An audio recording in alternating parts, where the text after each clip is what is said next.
Je vais vous parler aujourd'hui d'un document qui a une importance historique, juridique et institutionnelle énorme pour la ville de Neuchâtel. Il s'agit de sa charte de franchise octroyée en 1214 par les deux co-seigneurs de Neuchâtel, un oncle et son neveu. Cette charte de franchise a été produite dès l'origine en deux exemplaires identiques. L'un conservé dans les archives de la ville de Neuchâtel et l'autre conservé dans les archives de l'évêque de Lausanne à Lausanne. C'est que l'évêque de Lausanne n'était en fait nul autre à l'époque que le frère et l'oncle des deux co-seigneurs de Neuchâtel. Cette affaire d'octroi des chartes de franchise aux bourgeois de Neuchâtel est donc à la fois politique et familiale. Dans les décennies et les siècles qui ont suivi l'octroi de cette charte de franchise, plusieurs confirmations ont été octroyées car demandées par les bourgeois de la ville, à chaque changement de règne en particulier. Il y a une sorte d'angoisse juridico-institutionnelle à voir chaque nouveau souverain confirmer les droits des bourgeois.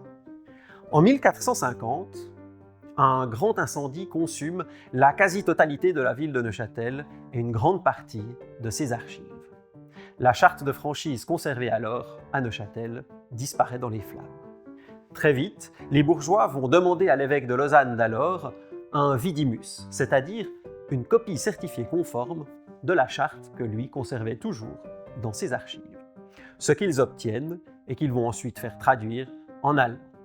Un an plus tard, ils obtiennent encore du comte de Neuchâtel une reconfirmation de ces franchises qui contient à nouveau tous les articles qui étaient contenus dans celle de 1214.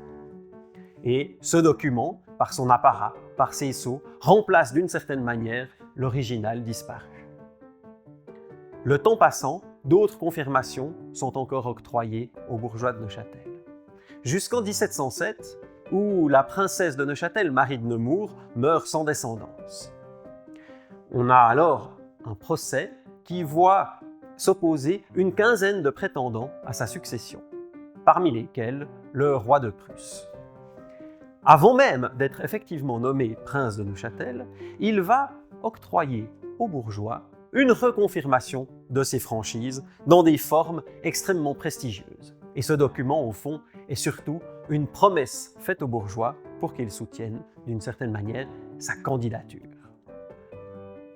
En 1813, les autorités de Berne offrent à la ville de Neuchâtel l'exemplaire original de 1214 conservé au Moyen-Âge dans les archives de l'évêque de Lausanne. C'est qu'à la Réforme au XVIe siècle, les autorités de Berne avaient emporté chez elles toutes les archives de l'évêque de Lausanne.